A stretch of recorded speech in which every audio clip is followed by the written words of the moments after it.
Couple of ones that are at the top of my mind. So the AJ situation, heavyweight scene. Should he fight Dillian? Should he go for Wilder or hold out for Wilder? Should he fight Fury? What are your thoughts?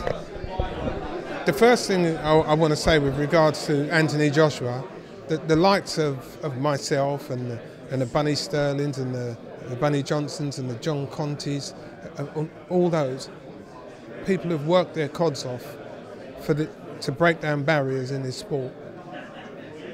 I'd like to see Anthony Joshua, in his role as a promoter, promote, some of these kids from the regions and everything. There's massive money. Anthony could lose tomorrow. I don't think he will. He could lose tomorrow. We need to see some payback. Don't get me wrong. I'm not saying that he hasn't worked his cods off, because he has. He's a good kid. He's typical African. Love mum, love dad, love family, keep my mates close to me and everything else. But it's an industry. It's an industry. And I look here and I look at the Joe Joyces of this world. I look at this incredible performance, with Dillian Whyte and Derek Chisora. Just unbelievable commitment. Now, there's got to come a time, I think, when you deal with reality. Will Anthony Joshua beat Deontay Wilder? I don't know. An opinion? Well, if Deontay Wilder could deal without being concussed, Tyson Fury's jab, he's got an excellent opportunity of doing it. So it's that bit different. I need to see Anthony Joshua step up another level. Who does he sitting on tenterhooks every time we go in there, and punches are missing him by an nth of a centimetre, and you're thinking, you didn't rehearse that one. That wasn't rehearsed. It's about. I always believed that Anthony become world champion 2 years too soon. He was always going to be great. He was always going to get where he's going to get, but there's too much pressure on him. In my humble opinion. Do you not think that coincides with the opportunities that just come his way? So he's taken them. He's jumped in the deep end. Listen, absolutely. But if someone offered me $83 million to fight my brother, Charles Martin, you take it. No, but now this Deontay Wilder with a return, I think I would have taken it. So he knows better than I do. Make no mistake about it, because he made the choices. But the opposition are getting sharper. They're getting taller. They're becoming more astute. Contractual negotiation is becoming ever more difficult. And keeping all these titles. The number one immutable law of marketing, and that's what this is, a brand, is to be first in the mind. First to such a degree that manifest impregnation of the subconscious, and it resonates easily. That's when you come out and return past creative. People don't wait for you to send their messages. They come to you in inquiry and demand.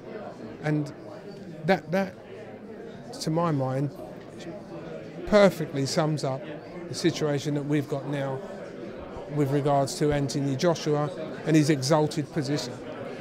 Right now, Anthony Joshua fights Tyson Fury 50-50. Anthony Joshua fights Deontay Wilder.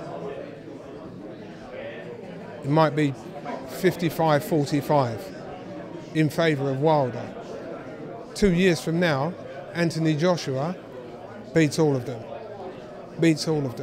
But I just get this feeling that time is pushing him in the back, going quicker, faster. That's it. And I've got to say this as well, so we're on it. I'd like to see somebody, with Anthony, I cast my mind back and I look at Frank Bruno, and Frank was very robotic.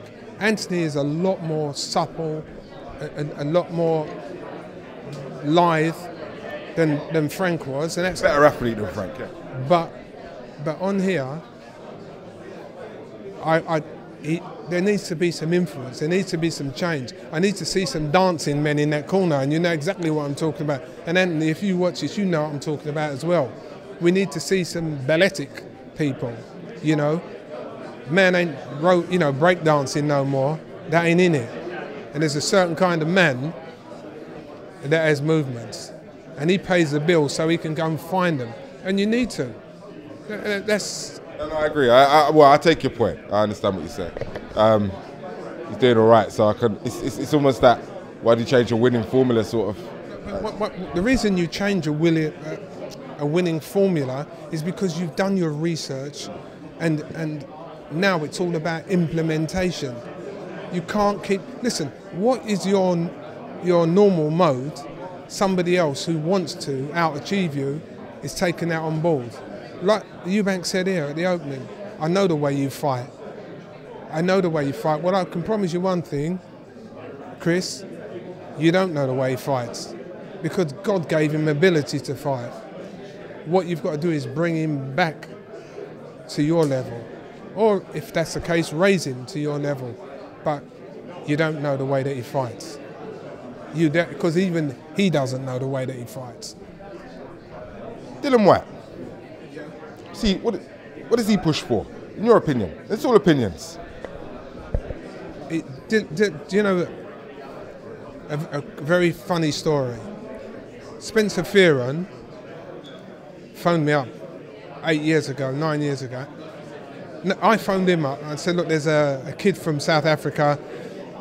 People are getting on my case. Could we bring him over? They'll pay all his expenses and da-da-da. Just give, like we want you to manage him. So I phoned Spencer. Spence, we bring the kid over.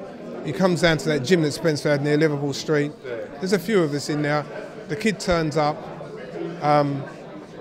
So for me, it's a litmus test. You say you can box, great. Go and have a shower, get changed. And now let's see what you can do. So I said to Spencer, get someone. So anyway, he said that, no, I've got a kid. Anyway, this kid turns up, got plimsolls on and tight jeans and everything else. They get in the ring. They do what happened in the Chisora, and you can't believe it. So I figure, well, this is only an amateur. So I said to the guy, look, well, with the greatest respect, you couldn't move this guy.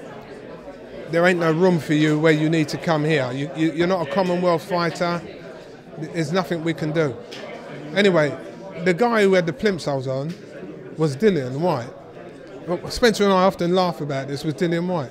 So now we're going into the fight. Who do I think's going to win? So I thought it was even.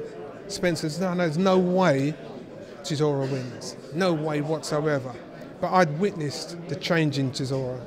His recommitment to Christianity, his recommitment to God, and the abstinence from, harmful things, alcohol and women. Yeah. And but I watched Dillian work marvellously behind a jab. He had a little bit of Ezard Giles in him, just that he's much, much bigger. No, it was wonderful. He was parrying, catching shots, pushing them to one side, and then to complete things with that shot. He threw that shot with his eyes open, looking at it, bang, he's going to step in. Whereas from Derek's point of view, Derek spent that entire training camp looking never to stand square in front of him. But look, you asked me about Dillian. Dillian is going to go on, and could he beat Anthony Joshua? I'm not sure. They're going to have a good fight.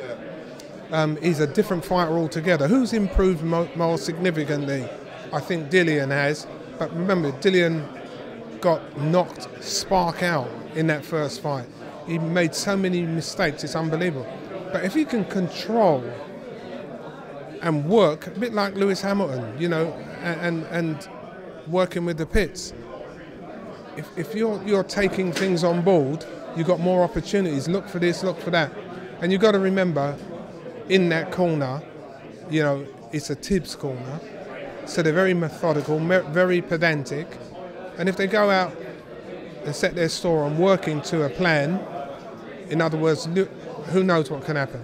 But because, and my wife will kill me for this, because I like eba and fufu, because I like groundnut soup, that sways me against rice and peas. All right, say no. We're going to leave it right there, mate. I'm upset with you as well. Right, last question, quickly. Does Khan fight Brook? Was he out of order for the comments And how does that fight go if it happens this year? Brook beats Khan. He was bang out of order, you know, because Amir has to understand now that he is no longer a young man to fight. He is a peer. People look up to him. There's a huge responsibility. And no more so that if you go into gyms up and down the countries, the amount of, let me use the all-encapsulating term, the amount of Asian fighters that are in gyms because of him, you can't be making those statements. You cannot be doing it. Irresponsible. Yeah. Well, listen, Ambrose, top of the year. Been good speaking to you. We'll catch up throughout the year, no doubt.